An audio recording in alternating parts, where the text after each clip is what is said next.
Welcome to Giant Radio, where we're all about big ideas in sales and marketing and eye-popping discussions with successful entrepreneurs. Turn up the volume and settle in. Now, here's the founder of Giant Jacks Media and your host, Paul Hitchcock. Hi, everybody. Thanks for jumping on Giant TV. This is Paul Hitchcock. I'm the founder and president of Giant Jacks Media. We're helping others to grow and nurture their businesses. This is where we are here in Southern California near Disneyland, and really fired up for my guest today, LaTasha. Welcome, LaTasha. Hello. Thank you so much for having me. I really appreciate it. Yeah, totally. And I got to say, I just got to be honest, we were talking offline and I'm just mesmerized by your story and I want to get into it. So before we get into some of the things you and I were just talking about, exciting stuff, new developments, is first tell us what is your focus, your business focus? What are you doing? Yeah. My business is focused around mental health and helping individuals who have struggled with trauma get to healing. And so they, come on and they will talk about some of the traumas they have experienced and where they're at in life now. And basically, that talking about it is very healing for individuals, but then it also allows them to have that one-on-one with me. And then it also helps inspire others who may be going through some type of trauma or struggling in life and they don't know where to go, or hearing a story resonates with them and are like, wow, I went through that, so I can do this.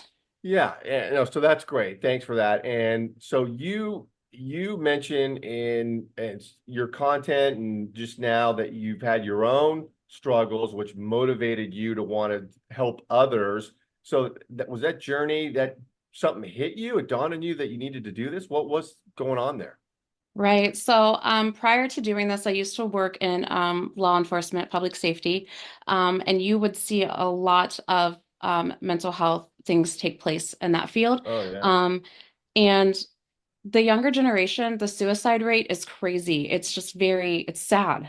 And so as I was watching the news and doing different things, I had moved. And so I was looking for something different to do, but I still wanted to be able to give back and help. So I wasn't really sure what that was. And then again, watching the news and the suicide rate and things like that, I was like, okay, someone has to try to make a change here. Like, Yeah. People are struggling and no one's offering a way out or, a voice. And so I decided I was going to start posting my own journey on TikTok. Yeah, the TikTok thing is amazing. So yeah, let's go into that. So you started doing on TikTok, just started posting. Yeah, so I never was really a social media person. I was very, very private. And so I decided one day, hey, let me see how it will work if I just use the platform of TikTok, right? And see, what happens. And so I started posting videos of like my struggles with PTSD and, how I used to not be able to go out to the grocery store, but now I can, right? And Yeah. how I wouldn't be able to sit in my house with the blinds open, but now I can. So different things like that, and once I started posting that, like it just within a couple of days, it just blew up. And Yeah. it was just so overwhelming for me because I wasn't expecting that. I was very thankful for it, but I wasn't expecting it. And I wasn't sure how to process and deal with all of it at once because I had, not only my TikTok, but my Facebook just like exploded and all these messages. And then people were talking about how they wanted a place to talk, or they were, grateful for my story because it helped them, and seeing that they're not alone and that it, maybe what they're feeling is okay. You hit a nerve. And You so, hit a nerve with what you were doing. yeah. And Yeah. it's very interesting how so many people are struggling, but they're afraid to speak up. Yeah. And it's sad. And so hearing all these messages and talking to all these people, I was just like, you know what? Come talk to me on my platform. Like that's what we'll do, right? Like if that's how I can help you, then come do it. And so people would tell their family members or their coworkers that they were going to be on the show, this TikTok show, and hey, go over here and watch it just to start the conversation, right? So they're talking That's to me. awesome. Yeah, like they're talking to me, but their family or their coworkers are hearing it and it's starting that conversation for them. And Yeah. so, just being able to witness that and watch that unfold for them and then the confidence they have, when I follow back up with them and how, happier they are because the secret that they've been carrying, they no longer are carrying. Yeah, yeah, it's such an incredible story, and I just so many things are going through my mind. But one thing for sure is you have some training there. I mean, going through it yourself, very important because you've been there and you see the other side of it. But also in your job and your career, there's a structure that you were exposed to and trained on about, dealing with trauma and so forth. I've got to believe that that has helped you tremendously when you're talking to people, because it's not just a free for all when you're talking to people. And there we are. We were talking kids. The little one just came up behind it. I love it. I love it. Because you've got three, I've got four. So this is Yeah. it. We're rolling with that. I'm not stopping this. Yeah, he loves it. I'm sorry. Every time I'm doing a show, he is right here. Hi. I'm I like, love it. I love it. He's gonna be your protege. He's next. yes. Uh that's so funny. But has it helped you, the structure that you learn in your job as you come into this? Yes, definitely. So, I again did work in public safety, law enforcement, and my last job that I had was at a hospital, working as a public safety officer, and just interactions with just the different people, and the different mindsets and how to approach them, how to talk to them. Um, you see a lot and you learn a lot. And, I've been to CPI training, I've had RAD training, like different types of training, motivational speaking training, all of that went into my career. So Yep. I do know a little bit on the educational side of how to deal with them. And so I always bring into my work now, my personal and, the education side that I have and put it together when I'm trying to help individuals. Yeah, because people want to resonate with you. I mean, they want it to be authentic. They don't want you to be sitting on top of a mountain saying, I'm the teacher, listen to me. It's you're in the trenches with them because of your past experience, your work experience, and what you went through yourself. It just goes without saying. People want authenticity. Uh, and then you had something crazy happen on TikTok. You and I were talking about is somebody was stealing your stuff, right? Took your idea, went on to another platform. Just Yes. mention that because that is Yes. insane. Yes. So, once I started doing this, I was like, how can I reach more people, right? Like Yeah, I just had my little platform of TikTok and, how can I reach more people? And so I reached out to a network, that I had already done business with because I did a book through them, I became an international best-selling author with them. And so I was like, well, since I'm already done some work with them, I'll reach out to them and I will see, if they want to partner with me with doing this. And so I reached out to them and I never heard anything back, which no big deal. I get they're busy, whatever. yep, But a couple weeks later, I see them make a post on all of their platforms how they're coming out with this new TikTok show, identical to everything that I had, everything that I was doing. The only thing they didn't have was me and my personal story and my genuine and authenticity and all that stuff. So it was hard and I was very heartbroken because I thought for sure my show was done, right? Like here's this company with a bigger platform, no one's going to want to pay attention to me.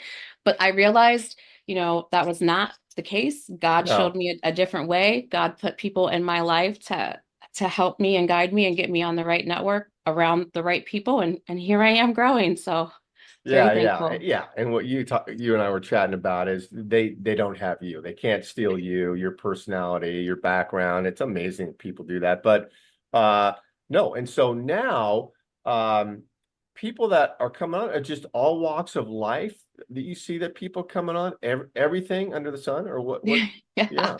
Yes. I always, when I first started and I got with the network, we had that conversation of, is there an age? Is there just men or women? Like, what is it that you're just going to focus on? And I'm like, no, I want to make sure I can help everyone. I don't want to be like just categorized with one group. I want to make sure those who need my help can get it. And so I have been hearing so many stories. And it's amazing. Again, it's amazing to me the people who have been through so much in their life and they just haven't talked about it out of fear, right? And so Yeah. being able to have that conversation with them and talk with them is just great. I mean, I have talked to people, it's insane the stories. Like I have to do my research to make sure they're legit. Like, wait a second, let me see here, and Like so what? I mean, just the stories you can't believe that are going on in their right. life. Yeah. Yes, like I had this one lady who, wanted to come on the show, and I want to make sure before anyone comes on my show, I want to talk to them. I want to make sure I have that one-on-one with them, and that we're, authentic with each other, and it's not just like, here we are, a show, record, let's go, right? Like Yeah, I yeah. don't want that. I want to have that relationship there. And so I do a Zoom with them, and I talk with them about, who they are, what they've been through, and I tell them about me and why I'm doing what I'm doing. And I have heard so many things. Like this one lady that I spoke with, she was on her way home. She was in a car accident, rolled, was horrible car accident. Um, Died. They had to life flight her. Oh, She was in ICU for the longest time. And she was struggling with TBI, but they said that she wasn't going to make it. They told her family that she wasn't going to make it, but she did make it. And the one thing that she wanted to do because she had a TBI was get back to her work. Like she went to work and she worked on a weed farm. And I have never heard of that. I was like, a weed farm? Like weed? And she's like, yeah, you yeah. haven't been to California then, because we I got them know. all over the place. Right. And that's where she worked. And it was so like, to her, that was her comfort zone. And that's all she knew. And that's where, her body was comfortable, was right there.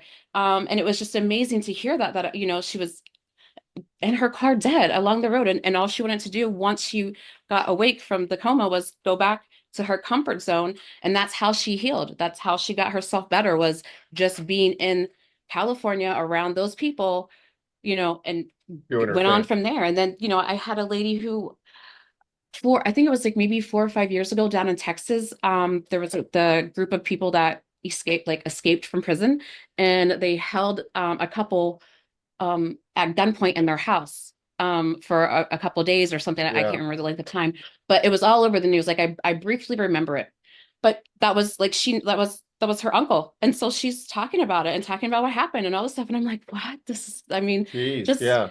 just fun things, and then people who call and you know, my husband doesn't know that I was raped, or my kids don't know that when I was younger I was sexually molested, like things like that, and it's just talking with those individuals and hearing them open up and being able to be that safe person for them is just, it's amazing. I love it. And I love watching them heal from doing that. Yeah. Well, I mean, you have the personality and the listening skills. I can tell. I mean, I know we're getting to know each other, but having an outlet like that, if somebody you could talk to, listen, yeah, can you imagine holding those things inside? I mean, I guess maybe you can, you've been through it, but it's horrible. Yeah. Yeah. And people don't realize, I mean, and I'm guilty of it myself. Like people Yeah. don't realize, like when you don't talk about it, then people around you can't support you, right? No. So then you Yeah. feel Right. alone and you don't Right. have that support system. And then, people who have, experienced any kind of trauma, especially at a younger age, your body is protecting you by building walls and making you respond to things, in different ways that you probably normally wouldn't respond, but you aren't realizing that because that's all you know. And Yeah. until you talk to someone or until you realize that yourself, you're not going to know that, oh, that's why I respond that way. Like I had no idea. Yeah. So it's very, yeah, it's very rewarding to help those individuals. Oh, it's great. I noticed you got some ink there. Is there some meaning behind the ink? I love it. What is There's, it? yeah. So all of my tattoos actually have a meaning, but this one, you can't really see it, but it has Remington, which is my baby that you saw, in the year that he was born.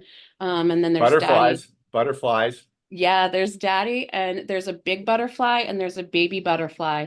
So I was never supposed to have any more children. I had a surgery, not supposed to have any more kids. My older two is 20 and 19. So I was Oh, not supposed to, okay. Well, we're yeah, not looking at a 20 or 19-year-old there. Who's no, that? Who is no, that? no. And so I was not supposed to have any more kids. And one day I mean, I found out I was pregnant, and I was like, there's no way. Like my doctors were even like, there's no way.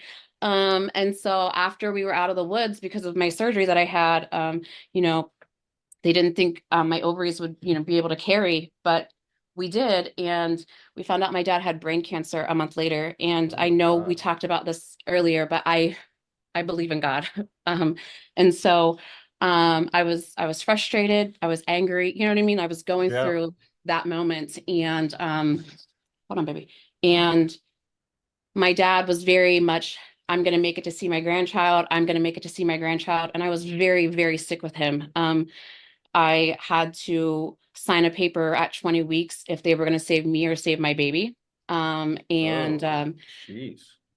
my baby ended up coming a month early. And when he came out, he was not responding. And so they had to take him to a different hospital where they could, monitor Wow. him and help him. Um, my dad was okay when I had him. I mean, they said he would pass, he wasn't going to make it till December, but he did. He made it, to see his grandbaby. But the day I left to go see my baby, my dad ended up being put in the hospital, and just went downhill. He got to go home on hospice, and he just wasn't talking. Everyone had to feed him and drink, give him his drinks and all Yeah. that. And so Yeah. I wanted him to see Remington. And so I FaceTimed him, even though all he was doing was sleeping, but he saw my baby, and You he got it. pointed at Yeah. him and he was like, You "That's did. my baby. That's my baby." And 3 days later he passed away. Yeah, no. Well, listen, I mean, there's beauty in that story, Yeah. even Yeah. in the face of death. Yeah. Yeah. And well, amazing. You have been through some things in your Yeah. life. They're Yeah. incredible. And a butterfly theme I notice up there on the wall is a theme there. That's I like it. Yes, I love butterflies. I love how they start out as like that caterpillar, right? And then they grow and they get into their cocoon, and now they're this beautiful butterfly. So yeah. So Yeah, yeah. And having the kids on, I love it. It makes me feel at home because my house is so loud and obnoxious with the four kids that it just makes me feel comfortable with the kids around. I love it. Oh, yeah. it's great. And I got to tell everyone listening that wherever you're watching this, because we live stream this everywhere, YouTube, LinkedIn, X, Facebook, is LaTasha's information will be around this. Links, uh, podcast link will be there because I know you have that new show and I'm jumping into that and get connected with her. Very good person to know. And LaTasha, I know you and I are going to talk a lot more about stuff. So thank you for being on the show. Really appreciate it. Thank you so much for having me. I really, really appreciate you and everything you do. So thank you. Yeah, you're welcome. All right, we'll talk soon. Yes, thank you, dear. You have a good day. Okay.